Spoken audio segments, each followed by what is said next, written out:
अस्सलामुअलैकुम, welcome to my YouTube channel. उम्मीद है कि आप सब लोग ठीक ठाक होंगे। आज की इस वीडियो में हम लोग करने वाले हैं IT 430 ई कॉमर्स की असाइनमेंट नंबर 2, जिसकी लास्ट डेट आप लोगों के पास है 24 जून 2024। और इस असाइनमेंट के जो टोटल मार्क्स हैं वो आप लोगों के पास है 20। तो 20 मार्क्स ये आप लोगों के पास असाइनमेंट है और बहुत ही आसान असाइनमेंट है, कोई इसमें मुश्किल काम नहीं है, बस थोड़ा सा आप लोगों ने समझना है इस चीज़ को।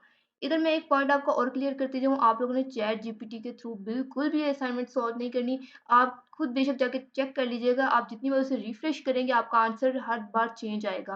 तो चैट जीपीटी को बिल्कुल भी यूज़ मत कीजिएगा, यहाँ से समझ लीजिए और खुद समझ के इस असाइनमेंट सॉल्व कीजिएगा। जी, तो अपनी असाइनमेंट को शुरू करते हैं। तो कुछ ये इंस्ट्रक्शंस हैं, आप लोग पढ़ लीजिएगा। तो मैं आपको मेन इंस्ट्रक्शन बस बता देती हूँ, बस इसमें इतना सा है कि आप लोगों ने टाइम पे ये सबमिट असाइनमेंट करवानी है और डॉक्यूमेंट की फॉर्म में सबमिट करवानी है। बस ये एक चीज़ आप लोग ने याद रखनी है, ये इंस्ट्रक्शन है। अब हम ऑब्जेक्टिव की तरफ चलते हैं। इसका ऑब्जेक्टिव क्या है इस असाइनमेंट का? Analyse and compare the e-commerce model on the basis of different scenarios और classify and implement the methods of cryptography. ये 2 चीज़ें हम लोगों ने इसमें करनी है। ये ऑब्जेक्टिव है इसका कि हम लोग ये 2 चीज़ें सीख सकें। टेक्निक्स। तो अब हम लोग अपनी असाइनमेंट की तरफ मूव करते हैं। क्वेश्चन नंबर आप लोगों के पास जो 1 है, वो आप लोगों को सिनेरियो दिया गया है कि e-business model are essential frameworks that define how companies leverage the internet to conduct their operations, serve customers and generate revenues। आसान अल्फाज में इसमें क्या है कि ई बिजनेस मॉडल ज़रूरी फ्रेमवर्क है, एक मतलब बहुत एसेंशियल फ्रेमवर्क है जो जो इस बात को डिफाइन करता है कि कंपनियां अपने ऑपरेशंस को चलाने, यूजर्स को सर्व करने और अपनी जो रेवेन्यू है उसको जनरेट करने के लिए किस तरह इंटरनेट का फ़ायदा उठाती हैं।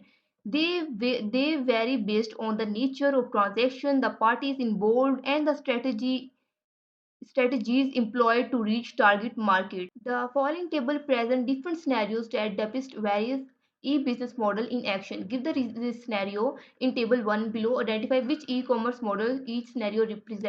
तो इसमें सिंपल वो ये कह रहे हैं कि आप लोगों को गिवन में ना मुख्तलिफ सिनेरियोज दिए गए हैं जो कि मुख्तलिफ ई बिजनेस को मॉडल्स को मुख्तलिफ ई बिजनेस मॉडल को रिप्रेजेंट करता है और बताना है कि वो कौन से ई बिजनेस मॉडल हैं जो इन सिनेरियोज को रिप्रेजेंट करते हैं। तो टेबल में ये देखें, आप लोगों को सिनेरियोज दिए गए हैं। अब आपको बताना है कौन सा ई कॉमर्स मॉडल जो है इसको रिप्रेजेंट करता है। जो फर्स्ट सिनेरियो है उसमें है Ahmed wants to purchase a rare book. He visits on online bookstore, find the book he wants, reads some reviews, and buys it directly from the website. The bookstore handles the transaction and shipping directly to Ahmed। जी, तो देखिए इस scenario में क्या था कि अहमद ने एक book purchase की थी ऑनलाइन। उसने एक वेबसाइट से बुक मतलब आप हैं, आपने एक वेबसाइट पे एक बुक देखी, आपने उसको ऑनलाइन परचेज़ किया।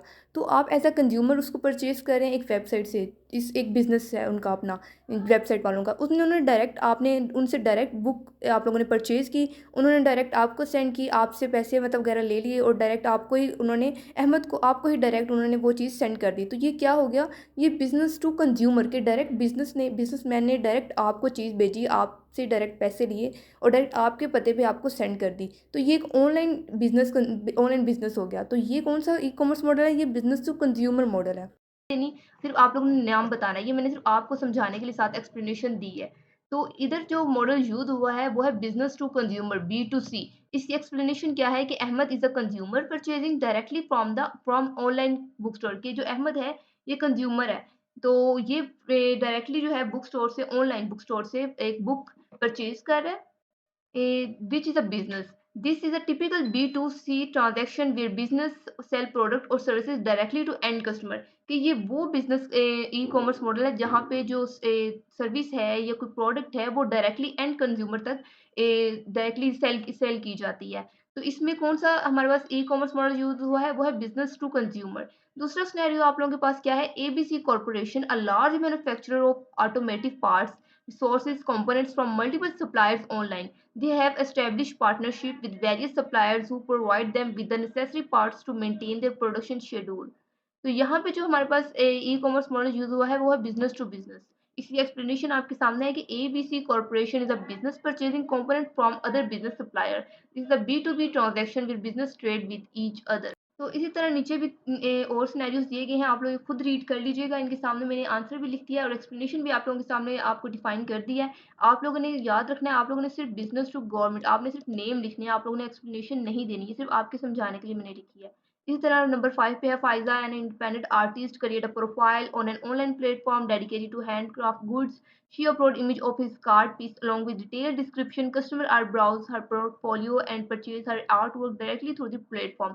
तो यहाँ पे बिजनेस टू कंज्यूमर है कि यहाँ पे भी जो Faiza as a Faiza thought an independent artist it is operating as a business by selling her art pieces directly to consumer via online platform. This setup is also B2C, where the platform enable business or individual seller to reach the end consumer. तो ये थे आप लोगों के पास कुछ 4-5 scenarios, इनको देख के आप लोगों ने कागज से आंसर लिख देना है और साथ में एक्सप्लेनेशन भी आप लोगों को दे दिया है। अब मूव करें दूसरे क्वेश्चन की तरफ। ये क्वेश्चन थोड़ा सा ट्रिकी है, आप लोगों ने ध्यान से समझना है। ये आप लोगों ने चैट जीपीटी के थ्रू बिल्कुल भी क्वेश्चन नहीं करना, आप लोगों का आंसर बिल्कुल गलत आएगा। तो इसमें क्वेश्चन क्या है कि as an intelligent officer you are tasked with cryptographic the following message using two cryptographic technique. कि आप लोगों को एक क्रिप्टोग्राफी का टास्क दिया गया है और आप लोगों ने एक मैसेज को क्रिप्टोग्राफी के थ्रू आप लोगों ने उसको क्रिप्टोग्राफी करना है। तो इसमें आप लोगों को दो क्रिप्टोग्राफी टेक्निक्स यूज करनी है, एक सब्स्टिट्यूशन टेक्निक, एक ट्रांसपोजिशन टेक्निक। अब सब्स्टिट्यूशन टेक्निक में क्या करते हैं और ट्रांसपोजिशन टेक्निक में क्या करते हैं, अब वो देखते हैं। आप लोगों ने करना किसको है, किस मैसेज को इंक्रिप्ट करना है, आपने इस मैसेज को इंक्रिप्ट करना है, प्लान अहेड क्वेश्चन, इस मैसेज को आप लोगों ने इंक्रिप्ट करना है। कौन से दो मेथड यूज करके, पहले हमने सब्स्टिट्यूशन मेथड को यूज करना है और देन हम लोगों ने ट्रांसपोजिशन मेथड को यूज करना है। तो करते हैं सोल्यूशन की तरफ मूव। सबसे पहला हम लोग, हमारे पास आ गया सब्स्टिट्यूशन मेथड। सब्स्टिट्यूशन मेथड में हम क्या करेंगे कि replace every occurrence of the letter A with D if A appear before the letter T, otherwise replace it with W. तो यहाँ पे इन्होंने आप लोगों को एक इंस्ट्रक्शन दिया, देखिए जहाँ पे सब्स्टिट्यूशन में आप लोगों को दिखाया गया ऊपर कि यहाँ पे जब आप लोगों ने ये सब्स्टिट्यूशन मेथड अप्लाई करना है, कब अप्लाई करना है, जब replace every occurrence of the letter A, जब ए लेटर जो है जी से पहले आए, जब A letter with G if A appear before the letter T, कि जब ए लेटर जो है टी से पहले आएगा, ए लेटर टी से पहले आएगा तो जी से कन्वर्ट करेंगे, अदरवाइज हम उसको डब्ल्यू से कन्वर्ट कर देंगे। कन्वर्ट हमने सिर्फ ए को करना है। वो कौन सी दो शर्तें हैं कि अगर टी से पहले आएगा तो हम लोगों ने उसको जी से करना है, और अगर टी के बाद आएगा तो हम लोग उसे डब्ल्यू से कर देंगे। तो बहुत आसान से हम लोग करना शुरू करते हैं। ये देखिए सबसे पहला वर्ड है प्लान, ये देखिए ना, plan ahead for the upcoming event with question, one by word हम एक एक वर्ड को करके इसको सब्स्टिट्यूशन करते हैं। फर्स्ट वर्ड है प्लान, प्लान को हम कैसे करेंगे, both A appear before T. देखिए यहाँ पे जो ए है वो एन जो है वो टी से पहले आता है ना, तो यहाँ पे हम इसे किससे करेंगे, हम इसे जी से करेंगे। उन्होंने हमें ऊपर ये देखिए बताया भी है कि अगर टी से पहले अगर कोई वर्ड आएगा तो हम उसे जी से करेंगे, तो हमने जी से कर दिया इसको। आगे अहेड है, अहेड में दो दोनों ए हैं, देखिए वहां पे भी आप लोगों के सामने आपको नजर आ रहा होगा कि जो फर्स्ट ए है वो टी से पहले आ रहा है, जैसे उसके हमने एच है, एच जो है वो टी से पहले आता है, तो यहाँ पे हम इसे जी से ही करेंगे। और जो सेकंड ए है वो भी टी से पहले आता है, देखें ए जो है वो टी से, डी जो है वो ऑब्वियस सी बात है टी से पहले ही आता है, तो इसको भी हम डब्ल्यू से ही करेंगे। नेक्स्ट जो है फॉर, उसमें ए है ही नहीं। नेक्स्ट जो है फॉर में तो ए है ही नहीं, ये तो ये सेम ऐसा ही रहेगा, फॉर ही रहेगा, इसका रिजल्ट फॉर आएगा। यहाँ देखिए मैंने ये आपको रिजल्ट भी साथ साथ शो करवाया कि जब हम लोगों ने ए के बाद हम लोगों ने देखा ना, ए को जब हमने कन्वर्ट किया तो टी से पहले था ना एन, तो हम लोगों ने जी के साथ कन्वर्ट किया तो प्लान के ए की जगह जी आ गया, तो पी एल जेड एन बन गया। इसी तरह जब हम लोगों ने ए और ए को यहाँ पे कन्वर्ट किया तो ए की जगह जेड आ गया, यहाँ पे कोई भी नहीं था तो यहाँ सेम फॉर ही आ गया। नीचे मूव करते हैं, अब यहाँ पे दी है, दी में भी कोई ए नहीं है, ये सेम एज इट इज रहेगा, दी आ जाएगा रिजल्ट। इसमें अपकमिंग में भी कोई भी ए नहीं है, ये भी सेम एज इट इज रहेगा। इवेंट में भी कोई नहीं है, ये भी ऐसे ही रहेगा। विद में भी कोई नहीं है, विद भी ऐसे ही रहेगा। अब बात करते हैं क्वेश्चन की, क्वेश्चन में एक दफा ए आया है सी के बाद। अब आप लोगों ने देखना है कि सी ए के बाद जो है यू, यू में देखें जो यू है वो हमेशा टी के बाद आता है। तो अब यहाँ पे आफ्टर टी बात आ गया, तो आफ्टर टी उन्होंने क्या कहा था, बिफोर टी उन्होंने तो ये यहाँ पे हमें बात कही थी कि बिफोर टी अगर कुछ आया तो उसको हम जी से कन्वर्ट करेंगे ए को। लेकिन अगर टी जो है टी के बाद कोई वर्ड आया तो फिर हम ए को जी से नहीं, फिर हम ए को डब्ल्यू से कन्वर्ट करेंगे। तो यहाँ हम लोग क्या करेंगे, अब ए को डब्ल्यू से कन्वर्ट करेंगे। तो सिंपल आप लोगों ने ए की जगह यहाँ डब्ल्यू लगा देना, बाकी सेम एज इट इज रहेगा।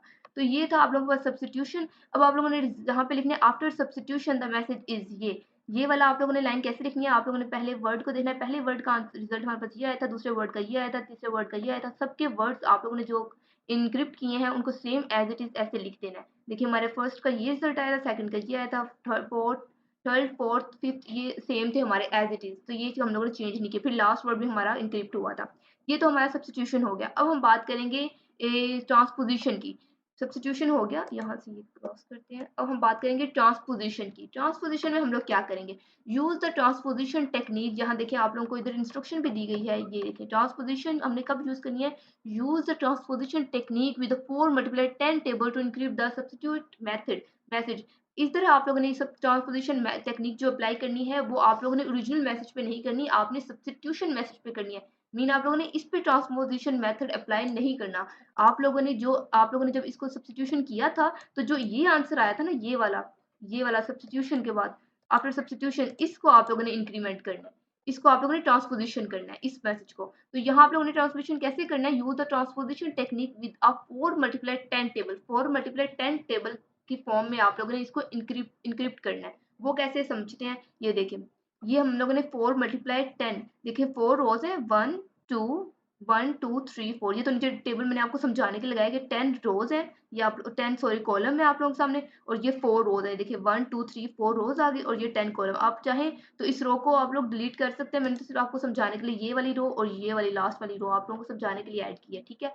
तो इसको हम लोग कैसे करेंगे, हम लोगों ने क्या करना है, ये जो हमारे पास मैसेज है ना, ये आप लोगों के सामने मैं आपको शो करती हूँ। ये देखिए, ये जो मैसेज है आप लोगों के पास, इधर आप लोगों ने ध्यान रखना है, ये जो मैसेज है देखिए, सबसे पहले पी एल जेड है ना, हम लोगों ने सब्स्टिट्यूशन मेथड को इस ट्रांसपोजिशन में कन्वर्ट करना था ना, तो सबसे पहले हम पी लिखेंगे, फिर उसके बाद क्या है एल, फिर हम एल लिखेंगे, फिर क्या है जेड, फिर हम जेड लिखेंगे, फिर क्या है एन, फिर हम एन लिखेंगे। सेम आगे हम लिखते जाएंगे ऐसे ही। फिर अगला वर्ड है जेड, जेड इसके आगे लिखेंगे, फिर एच लिखेंगे, फिर ई लिखेंगे, फिर जेड है, फिर जेड लिखेंगे, फिर डी है, फिर डी लिखेंगे, फिर आगे एफ है, एफ लिखेंगे। आपने कॉलम खाली कोई भी नहीं छोड़ना, आपने पूरा करना है। फिर हम नीचे मूव करेंगे, फिर आगे क्या है, एफ के बाद एफ के बाद है ओ, फिर हम ओ लिखेंगे, फिर एफ के बाद ओ के बाद क्या है आर, फिर हम आर लिखेंगे। सेम एज इट इज आपने लिखते जाना, फिर नीचे मूव करते जाना, फिर यहाँ तक हमारा ये क्वेश्चन का जो वर्ड है ना एन, यहाँ तक हमारा होगा। ये हमारी जो एक रो है ये हमारी खाली बच गई, इसको आपने छोड़ देना। अब हम लोग क्या करेंगे, इसको आप लोगों ने क्या करना है, ये मैं आपको थोड़ा नीचे ले जाती हूँ आपको, ताकि आपको समझ आ जाए। ये देखिए, अब हम लोग क्या करेंगे, अब आप लोगों ने इस तरह से नहीं लाइन्स लगानी, अब आप लोग कॉलम की फॉर्म में लिखेंगे P O I T L, यहाँ लिख दिया P O I T L. फिर दूसरे कॉलम की तरफ चलेंगे, row wise column wise, one sorry L R N H, L R N H हम लिख दिया। इस तरह आप लोग सारी कॉलम्स को इस तरह वन बाय वन करके लिखना है। लास्ट कॉलम में क्या है एफ एम आई, यहाँ हमने एफ एम आई लिख दिया। लास्ट में आपने आफ्टर ट्रांसपोजिशन द मैसेजेस, ये आप लोगों ने स्पेस खत्म कर देनी है। तो ये हमारे पास आफ्टर ट्रांसपोजिशन मैसेज आया है। इतना सा आप लोगों के पास एक क्वेश्चन था, आप लोगों ने चैट जीपीटी के थ्रू नहीं करना, मैं आप लोगों को अगेन कह रही हूँ, वहां आप लोगों का आंसर गलत आ सकता है, समझ के कर ले, वो आसान है। तो ये आप लोगों का आप लोगों की आज की असाइनमेंट थी। उम्मीद है आप लोगों को समझ आ गई होगी। अगर कोई बात आप लोगों को समझ नहीं आती तो आप लोग मेरे से कमेंट बॉक्स में पूछ सकते हैं, आप लोगों को मैं दोबारा से समझा दूंगी। और अगर आप लोगों को आज की वीडियो पसंद आई है तो चैनल को सब्सक्राइब करना है, वीडियो को लाइक करना है। टेक केयर, अल्लाह हाफ़िज़।